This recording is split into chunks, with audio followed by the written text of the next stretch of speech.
everyone, and welcome to On the Spot. I'm your host, Rich Gallup. I'm joined by Ryan. Hey, what's going on? Davis. Different Ryan this week. Not Ryan McDonald. What's going on? Where's Ryan McDonald? Ryan McDonald is gone. I don't know. Where is Ryan McDonald? Ryan McDonald's in New York right now for a press event for a video game. That's right. He's seeing some kind of video game or something. Some sort of video game, which I'm sure you'll hear about more later on the site. But we always have everything. So we got a great show today. We're giving away some soccer stuff. Winning 11-8 international. Some jerseys. It'll be good. This is a football, but it's in the wrong shape. It's a football, and they're kits.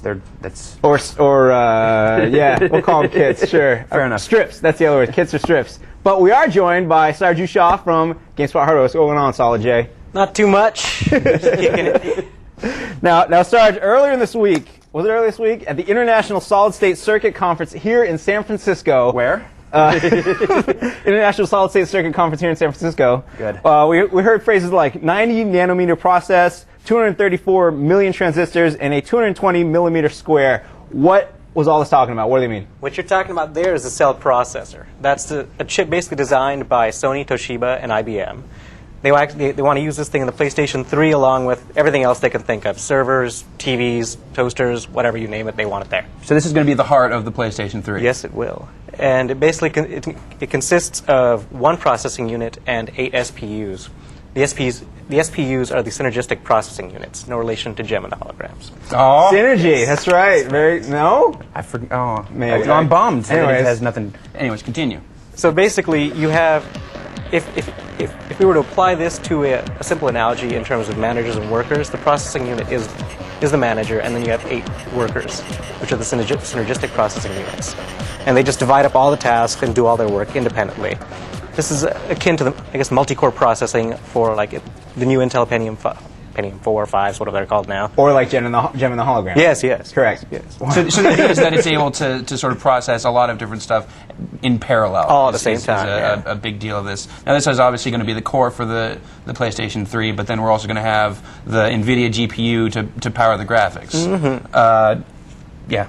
I have a question. Now they're touting how the cell processor can work with another cell processor, and maybe something about a cyber world, I forget. But is it possible that the PlayStation 3 could have more than one cell processor in it? Possibility, but cost would be ridiculous, I'm guessing. Right now, if you look at a decent-sized processor like the Pentium 4, which is 120-odd million transistors, it runs a few $100 just for the chip. Just for the chip, it's a few $100 just for the chip? And then, of course, you have like the graphics cards from NVIDIA and ATI, which are also in the range of 200 million transistors. These things also cost a few $100. So if you had multiple cores in the PlayStation 3 along with the NVIDIA GPU, I don't know what the cost is. Maybe they let us take 2 of them and like form them up like Voltron. And here at the office we get some sort of mega PS3. That'd be nice. That'd be really nice. This all sounds very technical, but it seems like we're not going to really get a sense of what this stuff really truly means until we start seeing it in action, until we start seeing games. Until we actually get to play with it, it's still all just numbers, and it could be fluff. But it probably isn't. So speaking of just numbers, you said this is clocked around 4 gigahertz right now, did you say? 3 to 4.6 gigahertz. 3 to 4.6. Now, just for comparison, right now, your Xbox has a P3 733 megahertz. Your GameCube has a PowerPC 485 megahertz, and the PlayStation 2 has twin 295 megahertz processors. And what are they called there? Like the Emotion Engine. Emotion Engine, Dream Engine. But now it's kind of difficult to make a direct comparison between these there's for the such megahertz disparate engineering processes that you can't really draw a line together. So we'll have to wait soon. And GameSpot Hardware will stay locked on the cell processor as we learn more about it, so be sure to check out GameSpot Hardware. GameSpot Hardware. I could say the solid state thing, I can't say GameSpot Hardware. Also currently on GameSpot Hardware is the PSP 101 feature. Tell us what that's all about, sir. PSP 101 contains everything you need to know about the PSP. We got everything from pricing to what games are being released to how the square button's screwy to even like the networking capabilities of it. Check it out. Do you show us how to twist the PSP and launch UMDs dangerously at people? Not at the moment, but we could add that very soon. That'd be good. Yeah. We should do that. But everything else you need to know about the PSP for launch in the U.S. So basically, if you're trying to convince your mom, your dad, your boyfriend, your girlfriend, someone to buy you the PSP, go to the PSP 101 feature, and it'll answer all their questions about how like the wireless networking works, how many pixels are in the screen, aspect ratio, all this great stuff. Also, PSP 101 is part of the entire GameSpot PSP Launch Center, which is brand new. Ryan Davis, can you tell us about the PSP Launch Center? The PSP Launch Center is basically a collection of everything that we have on the PSP for the U.S. launch. All of the games that are going to be coming out in what they call the launch window, which is around the March release date. You can get all of the previews, all the developer interviews, screenshots, movies, the whole kit and caboodle. You can find that on the site right now. Very cool. Very cool. It's excellent. Sarge, you have some time to take a couple quick questions? Yeah, sure. Sweet. Ryan, you have any Sammy Elbaz in Fort Lauderdale, Florida. By the way, if you're a GameSpot Complete member, the best part of On the Spot is hearing from you, the viewer. So look at the form on the page as a GameSpot Complete member. Send in your questions. Home will run them over to us. We'll read them on the air. If you don't see a form on the page, that means you're not a GameSpot Complete member. So pony up, and we'll hear from you soon. Cool. So Sammy Elbaz in Fort Lauderdale, Florida says, he's talking about what you were saying earlier. Being the stealth chip is going to be over 4 gigahertz. Would this mean we see an increase of the classic $299 price of a system to around $450 to $500? Would you say? It is a educated guess. It is a distinct possibility that it might go up, seeing as they also want to make this like basically an integrated box where you have your media center, your DVD player. I mean, it's not for certain yet, but they're it kind could of happen towards that that set-top box concept that they've been reaching for all these years. It could just not be for gamers. It could be for everyone. That's cool. Do you have any questions? I've got one from James Johnson from Boston, a.k.a. the Town of Champions. The Town of Champions? That's great. I like that. Anyways, what's the question? With the capabilities of the PS3 cell processor and the Blu-ray technology, do you guys have any idea of what the in-game graphics will be like? I have a guess. Go for it, Rich. Very good. I think so. I think they're going to be very good. Sick would be another word. I think good. What's that? Sick? Yeah. Sick is perhaps wicked sick wicked for our sick. Bostonian friends. That would be wicked sick. Yeah, it would be. That would be wicked sick. All right, thanks, James.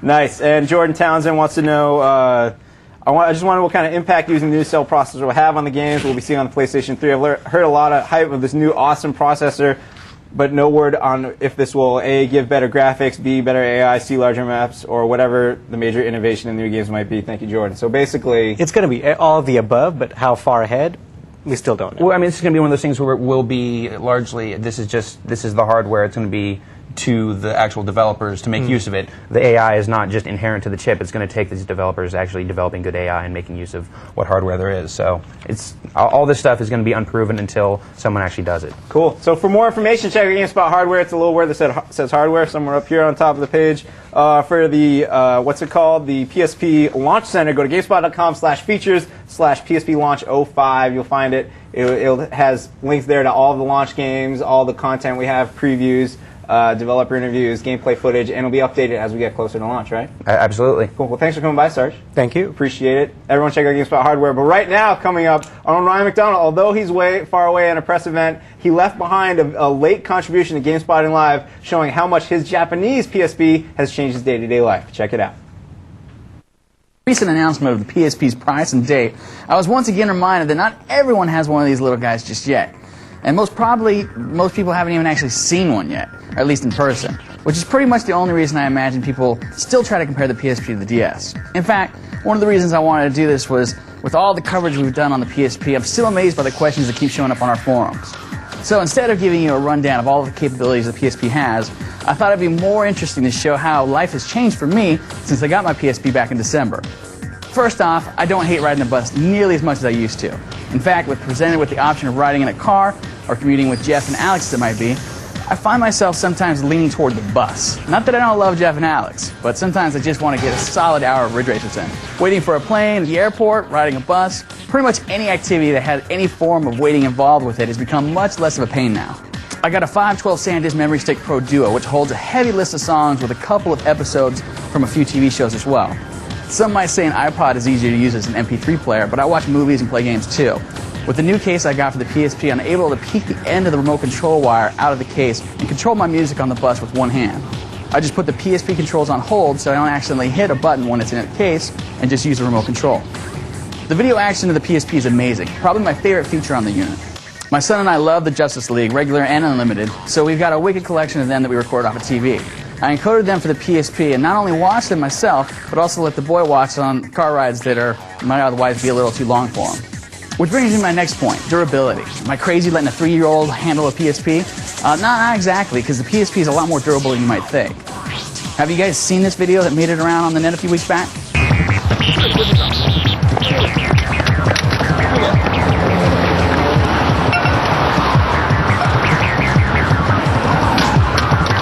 All in all, it's been one of the coolest little things I've ever owned. Certainly one of the best things I've owned recently. This is coming from a guy who used to play Counter-Strike on the bus. I just can't help but think of all the crazy stuff that it might be possible to do with the PSP in the future. I mean, we've all heard that possible list of things that include a web browser and a whole slew of PDA functionalities. Plus, you must have heard about the cell phone adapter that may one day turn your PSP into a cell phone. Plus, with TalkMan and a supposed microphone peripheral, the PSP will not only be a language translator, but a microphone conceivably could be repurposed to use the unit as a little short-range walkie-talkie. Just looking at the bottom of the PSP, you'll notice what looks like a cradle connection that would be allowed, that would allow the unit to pull power from a device that it was pressed up against. If that's the case, I'd love to rig my Jeep with a cradle of some sort that would let me pop my PSP right into the dash and become my head unit for my stereo and be able to play my MP3s right from my PSP just by sticking it right on my dash.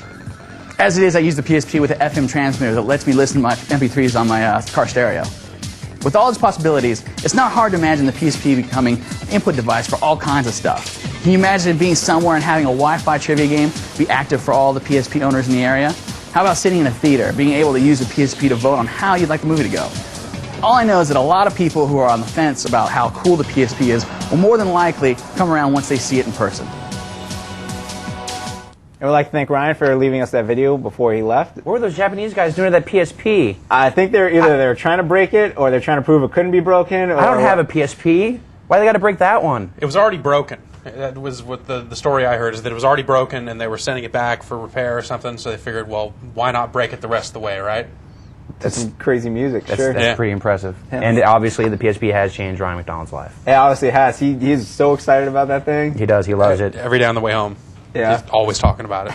It's like, and I did this, I put these videos on it, it's awesome. It's nonstop. We're now being joined by Jeff Gerstmann, of course. Thanks for coming by, Jeff. Here, What up, you Jeff? know the PSP. You already have one from Sure. Japan, correct? Ryan Yeah. and I are sitting here waiting for our pre-orders to come in slowly, forever. I made it happen. counting I down the went and days. got one, you know? You just had to You go guys to just Japan. had to, you guys should have taken, take matters into your own hands. We should have. But anyway, here's a question from another Jeff in Phoenix, Arizona. I heard something about the PSP to be a cell phone, media player, or a web browser. I was wondering if these rumors had any base. Sony's talking a lot of real big stuff about what they want to do with the PSP in the future. And of course, like at E3, they showed, a PSP with like a keyboard hooked up to it and all this other stuff. And, you have people like Kaz going on the record, saying like, hey, we're going to do a web browser and stuff like this. So I think all that stuff will eventually happen.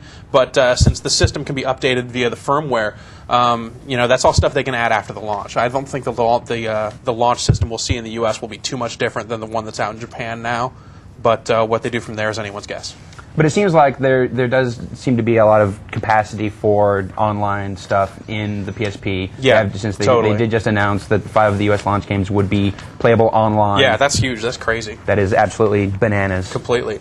But yeah, it seems like a web browser would be one of those sooner rather than later things, because as I understand it, there are a lot of like public hotspots that go to a web page first and force you to click on a yes, I agree to not use your internet connection for evil.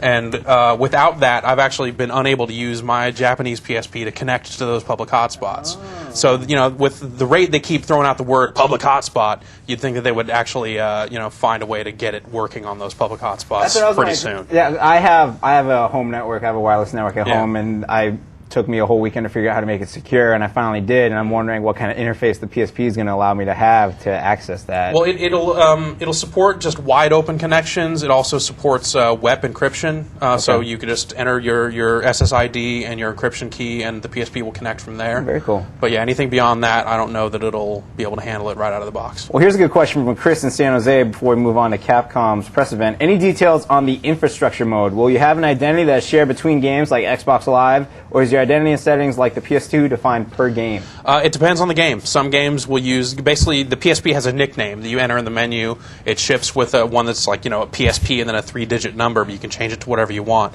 And some games identify you by that nickname, and some games let you enter your own nickname. So it'll just depend. Very cool.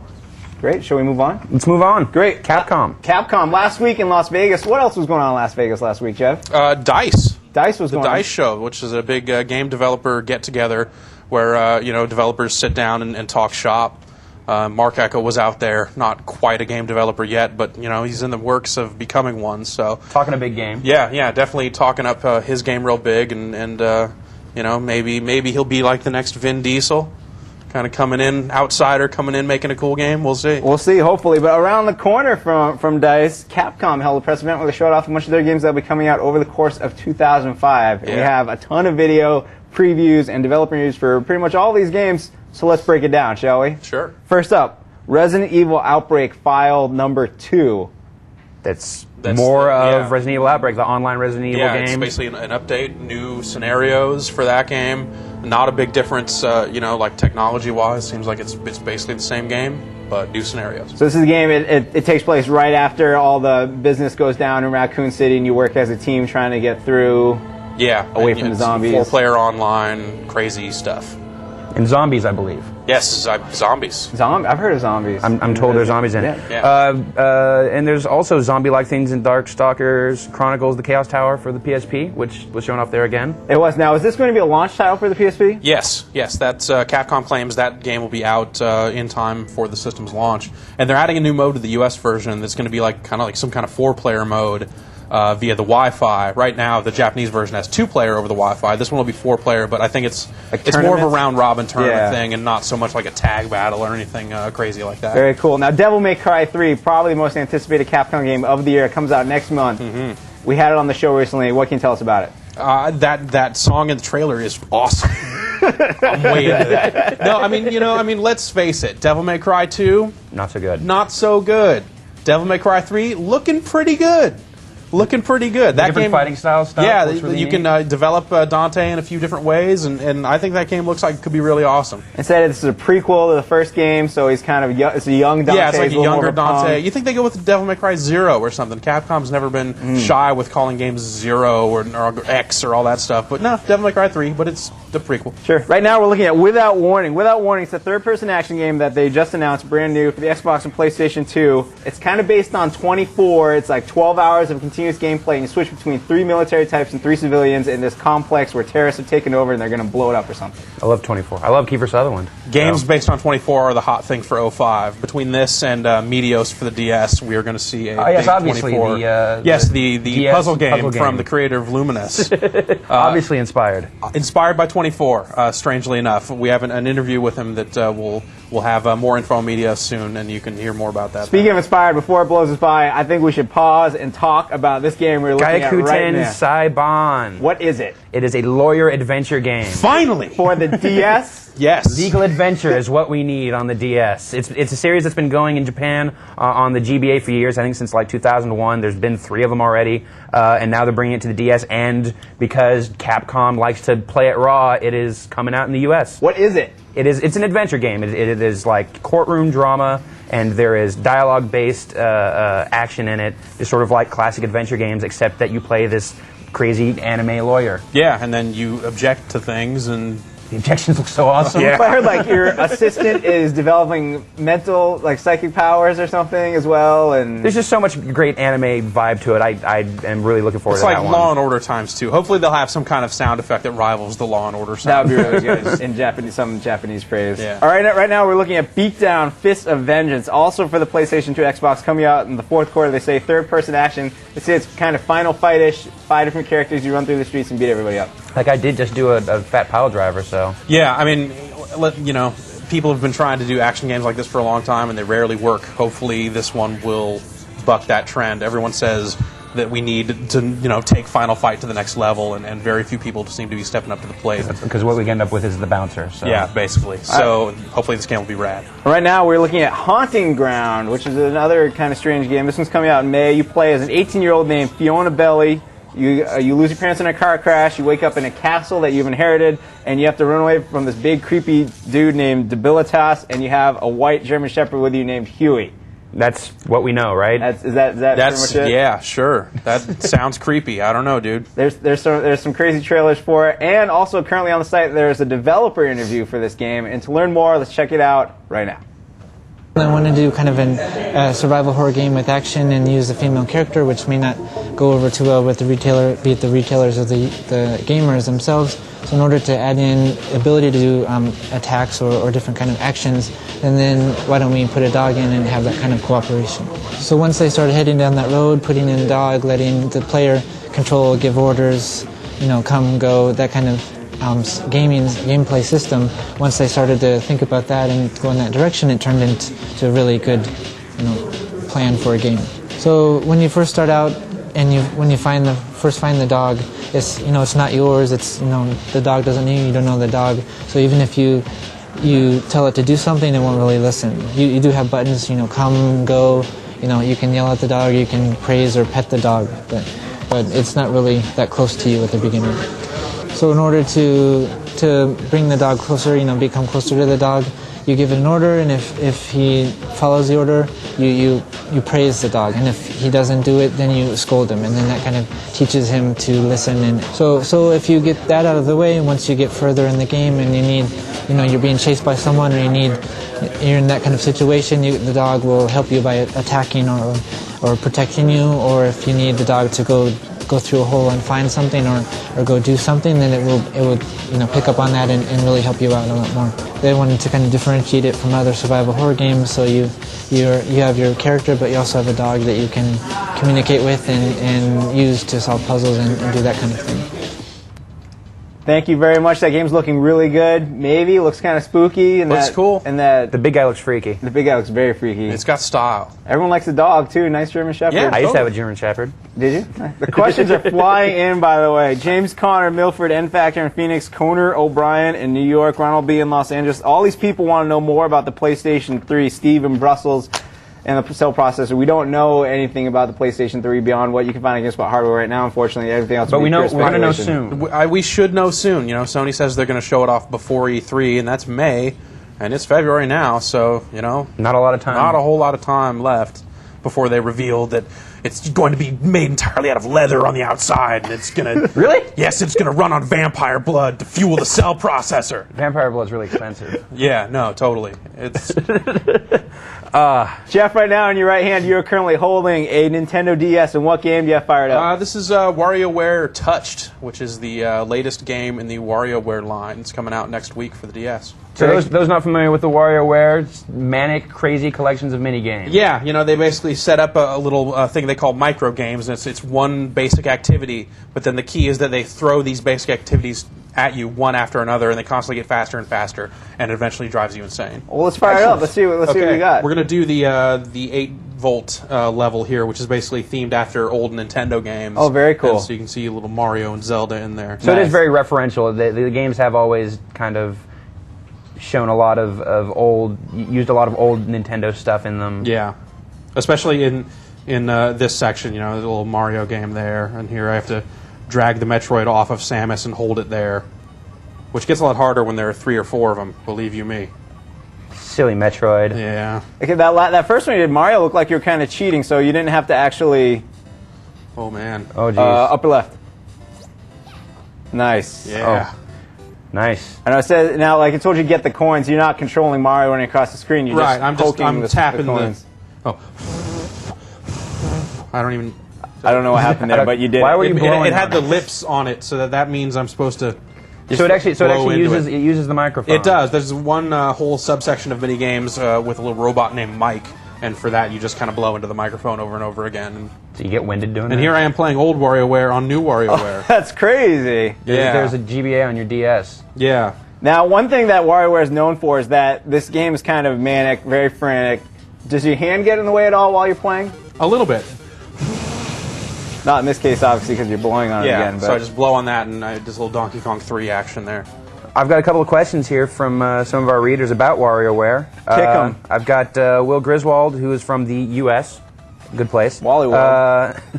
Yes. Now that WarioWare Touch is coming out, I'm most likely going to be tearing up my bottom DS screen. Is it required to have a screen protector to prevent scratching? Have you noticed? I've been playing this for the past few days for the review, and scribbling on the screen pretty heavily, and I haven't really noticed any problems at all. Oh, yeah, it's like the Hogan's Alley there. Yeah. Awesome.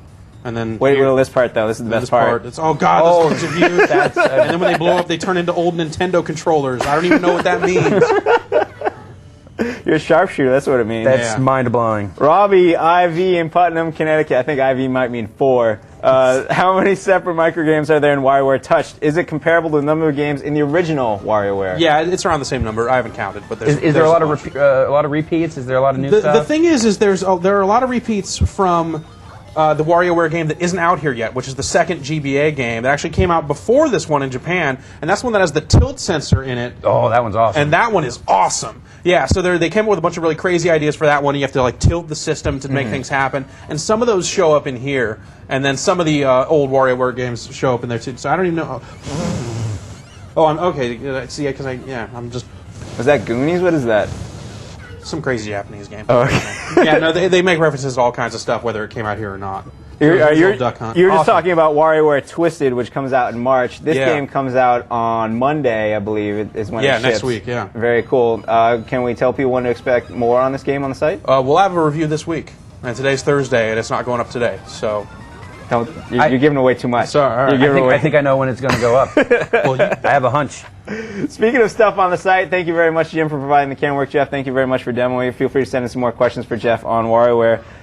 Week in reviews. We had a very nice week of games for this last week here on the site, didn't we? Yeah, it's been kind of a slow year so far. I mean, the year always gets off to a slow start, but as we get towards March and the end of the quarter, that's when the companies go, oh, wait, we got, stockholders to, make happy, so we got to start shipping stuff. So it starts to pick up, and yeah, it's like last week has really been, the hotness has started to Well, let's drop. talk about some of the reviews that we saw on the site. Yeah. First off, Shadow of Rome from Capcom. Very cool game. We've had it on the show a couple times. Yeah. Gory gladiatorial combat plus some sneaky stuff. What's going on? Yeah, there are two playable characters, basically. So you have your gladiator combat going on, and then they're almost like bonus stages where you play as, a little stealth kid, and you're running around throwing out banana peels for guys and cracking them over the head with vases. And Really, kinda banana mad- peels? Banana peels. Awesome. Straight up banana peels. Awesome. Looks like a And it's cool from the game. makers of Onimusha. It very does nice. kind of have an Onimusha vibe to it. There. It does. It looks very cool though. And it got an 8.2. Check out the full review. I'm telling you that right now. It's very cool. Another game, big sports game, highly anticipated by a couple people around here. NBA Street Volume 3 from EA. Yeah. All kinds of platforms. We also had this game on the show where we showed Mario dunking. Yeah, so that's like the GameCube thing. The other two versions have online. Oh. I'll take the online. Sure. No, that game's awesome. That game is awesome. I've been playing that for a few days now, and yeah, and NBA Street is wicked sick. So this is by far the best one in the series so far. Yeah, totally. It really stepped up the game. It seems like Volume 2 was kind of a little bit of a rehash. It kind of Definitely. cranked it out. Yeah, But this one they've stepped it up. They have stretched the game out, etched Yes. the name out, They have wrote Volume 3 on top.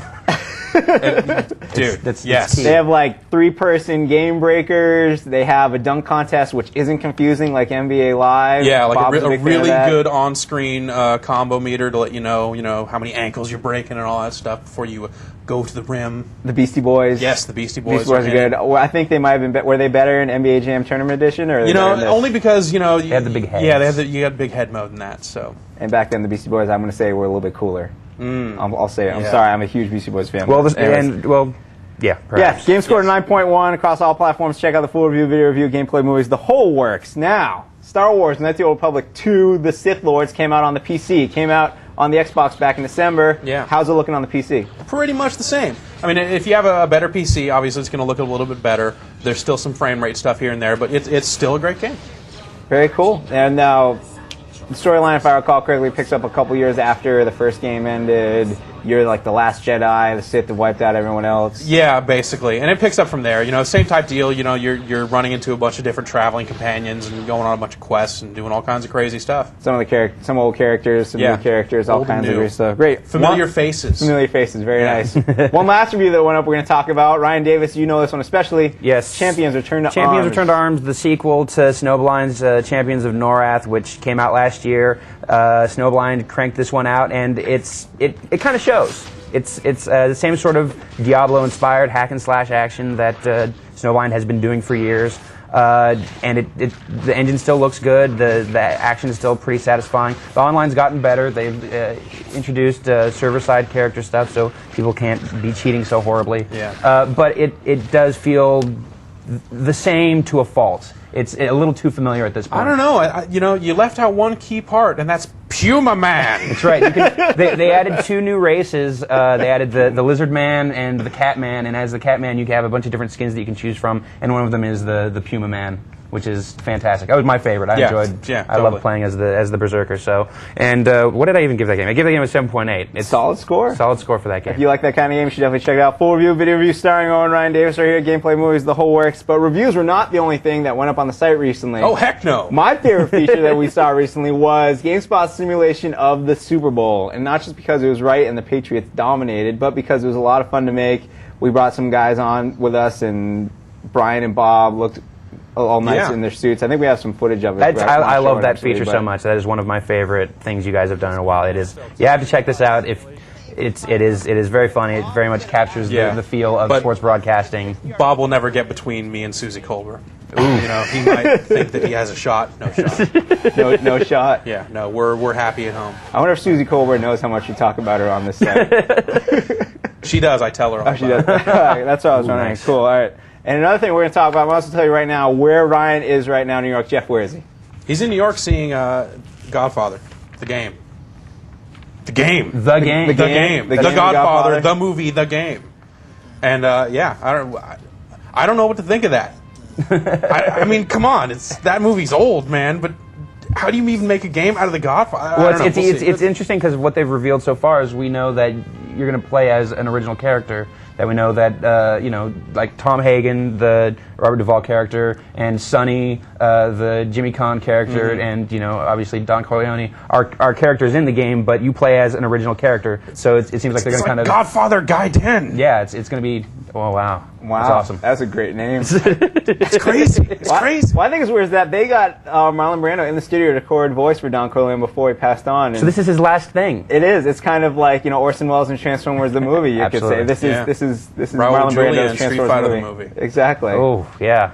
Now the voice of Don Corleone, that's not really Marlon Brando's natural voice, isn't he? He had to put a little inflection into that. Do you think he could still do it at his late age? I think it'll be interesting to see. Well, we'll find out soon enough. Yeah, We're gonna, I guess, We'll have more on it soon. Very soon. That's what I'm told. Another feature we had on the site recently was an interview with the team behind God of War. This is another game that has everyone around here very excited from Sony. Very cool. David Jaffe, creator of the Twisted Metal series. Yeah, he worked on Twisted Metal Black and produced some of that Incog stuff, and it's very big. Very cool. And this game's looking really great. We had an interview with the whole team, but here's a part with David Jaffe. Check it out. I am David Jaffe. I am the game director of God of War here at Sony Santa Monica Studios. The last time we talked to you guys, we had first introduced God of War, and since then we've just basically been building more levels, building more monsters, making the movies to tell the story. It's really because God of War is so unique and special case level by level. It isn't like we kind of built the game in the first 6 months and then just kind of threw in new art. Every single level is unique and every single puzzle is different, and so we've really just been working our asses off trying to actually tell this epic game and make this epic game in time for release this March. Athens, as the game begins, is being decimated by the god Ares, who is the son of Zeus, and he is also the god of war. And he has sort of pulled up onto the shores of Athens. He's raised all kinds of hideous monsters from Hades to come fight at his side, and he's basically destroying the city. And you play this character named Kratos, who, as sort of his last task for the gods of Olympus, Zeus and Hera and Athena, he has been sent to Athens in order to defeat Ares and stop Ares. And sort of the deal is, if Kratos can pull this off, if he can complete this final task for the gods have promised to sort of forgive him for this awful, awful deed that he did 10 years before the game begins. And that's sort of what sort of gets unveiled as the story progresses. All of the game is told in flashback. So as Kratos is committing suicide, as he's dying, he basically sort of remembers all of these events that led to his day where he decided to kill himself. And so the way we're telling the story is both using our in-game engine, which is very powerful, as well as using high-end CG movies. And the idea is that we really wanted to make a game that both in its gameplay and its set locations and in the movies that we play in between the game, that really has this incredibly epic feel. And not epic from a standpoint of just sweeping locations, but in terms of the melodrama and in terms of the story twists and in terms of the variety of cast and the massive numbers of people that we have in the game, we really wanted it to feel like one of those sort of old Hollywood high adventure movies from the 70s that Ray Harryhausen used to make, or that Clash of the Titans was back in the early 80s. And so all of those elements really coming together hopefully will make players feel that they've actually stepped into one of those old epic high adventure movies from my childhood and hopefully from theirs as well. God of War will be out March 22nd this year on the PlayStation 2, exclusively for the PlayStation 2. If you're into great games, if you're into action-adventure games, give us a shot. I think you're going to really, really love it. I hope you do, and let us know. Thanks very much for giving us a try. God of War is coming out March 22nd, and we're going to have more on it on this very show sometime in March. It's going to be really cool. You're not going to want to miss it, so keep watching the show. As for right now... Like right now. Right now, let's have some questions. All right, I've got one from Drew Solario in Dubuque. What's going on? The show rocks. Keep up with the good work. Not really a question. Will Sony's new UMD support interactive menus like you would find on DVDs? Jeff? Yeah, they released a demo disc to retailers over in Japan that had a bunch of movie trailers and stuff like that, and it has basically the equivalent of a DVD menu. You can select, games or movies and go and view all the trailers and that sort of stuff. So yeah, pretty much the same. Cool. Excellent. Very cool. Vitor Avora, and I know I just butchered your name in Amsterdam, says... That's the Show Me State. From what your experience so far of God of War, is God of War really good? What can we say? So far, it seems cool. But we haven't seen the whole game. It could get better. It could fall apart. That's the beautiful thing. We've seen that Hydra sequence. That's very cool. Yeah, and that's the Hydra sequence is on the demo disc that Sony is sending out to people. So look in your local retailers. I don't know how they distribute the demos, but they do have a demo out there of God of War. So strong start. You could be playing it soon. The Incog people have done really good work before, especially in this sort of dark territory. And the game is very bloody, so that's could be cool. That's right up their alley. Yeah, it looks cool. Here's a good question from Braden Schraub in Long Beach, California. When/if the PSP becomes a cell phone or has internet capabilities, do you think that people that already have a PSP will have to buy a new one to use these features, or will they just figure out a way to get... I think they'll figure out a way to just get stuff on there. They've got that USB port on top of it, and I'm sure they'll just find a way to just plug stuff into that. It's a good question. I mean, they're asking right now all these bundles and everything. Yeah. A lot of money to pre-order PSP right now, and I'm sure everyone wants to know as much as they can before they get it. Yeah. Speaking of the PSP, Brian Benway in Madison, Wisconsin, wants to know if we are going to have import reviews of the PSP games before they come out. Like Rich said, it's an expensive bundle. People want to know if they should be thrown down for that stuff. Well, we may do import reviews of games that aren't scheduled for U.S. release, but as far as the U.S. games, we're going to cover those up to right around the time of release, and we'll try to have reviews, just before or right around that period of time.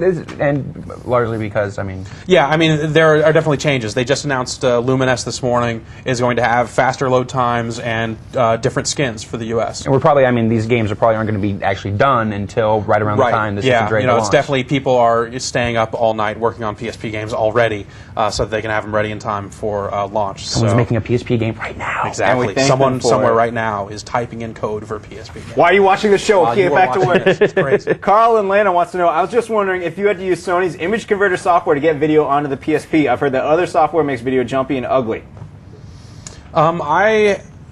Image Converter 2 is only out in Japan right now, so I've messed around with the Japanese version a little bit, and it seems to work just fine. There's also some freeware options out there, and of course, it's just a pretty standard MPEG-4 format, so there's a lot of different ways you can get video onto the system.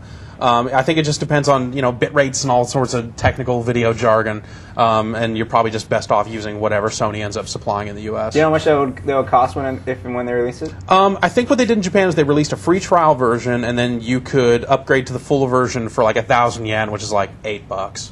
So I assume that they'll sell it for relatively cheap when it does come out here. It does seem like the video encoding process is a pretty technical thing. You messed around with the Sony stuff. Does that seem like fairly intuitive? The Sony stuff, you just drop a file onto one side, select one of 3 settings, and hit go. And it just does it. And it just copies it onto the memory stick, and you're done.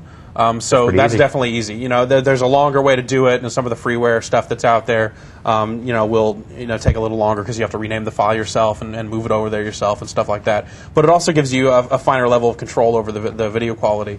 The weird thing is that there's a work-in-progress version of the PSP manual up on the FCC's site, and it says that the PSP can't handle video higher than 768K.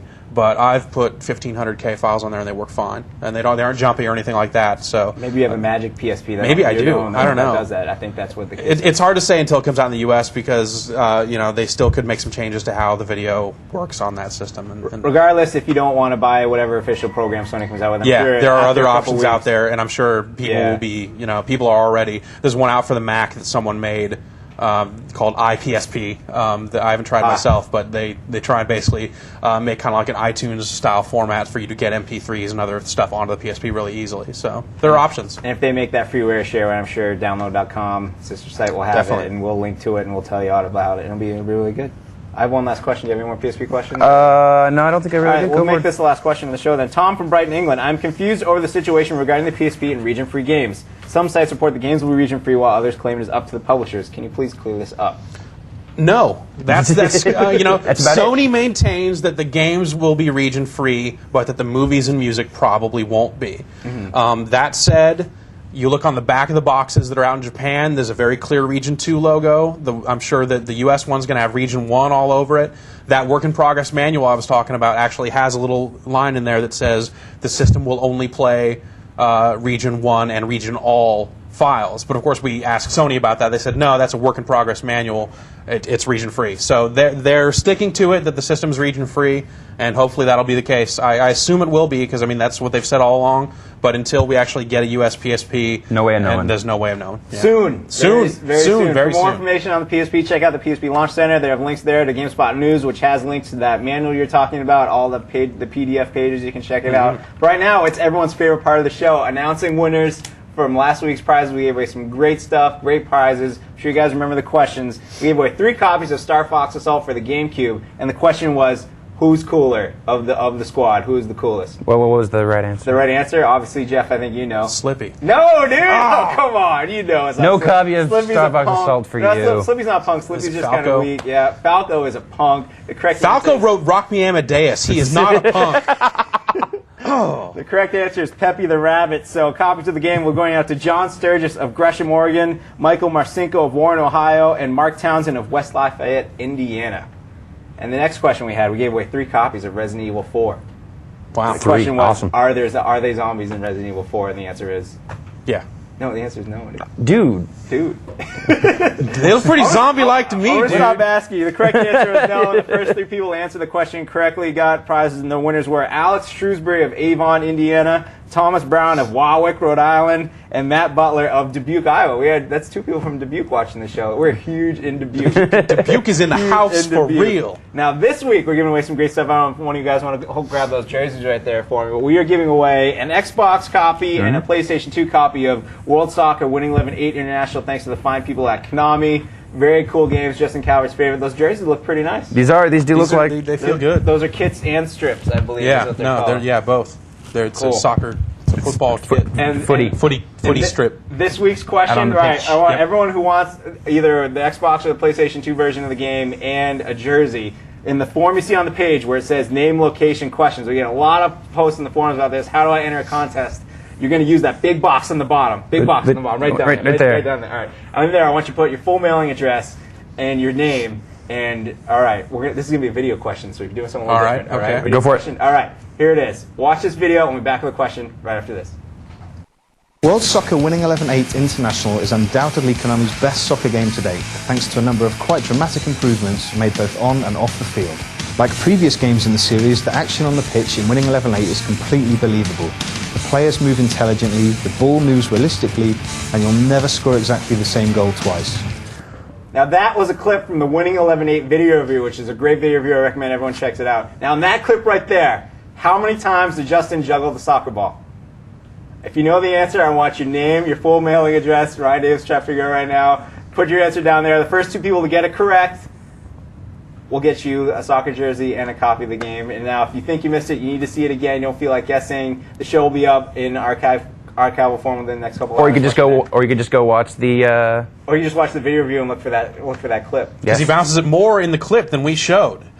Does right? He? Does he? Oh, he bounces it more in the video review than we showed. Yeah. I'm just asking in that clip. In that clip that we showed, not the full video review. Okay, yeah, we're not asking for the full video review. I'm not going to make some people do that. Just in that clip right there, how many times did he juggle this soccer ball? This soccer that ball very right soccer here. ball. This very soccer ball right here. That football. And that's a whole show. Thanks for coming by, guys. Jeff, Excellent. Ryan. Always good to be here. It's a good show. For Ryan McDonald, who's off in New York, and we're going to have a great show next week, too, so be sure to tune in. For the entire crew who always works so well bringing the show to you, to all you for watching, everyone at GameSpot who provides us with great content for this show, thanks a lot, and we'll catch you next time right here on the spot.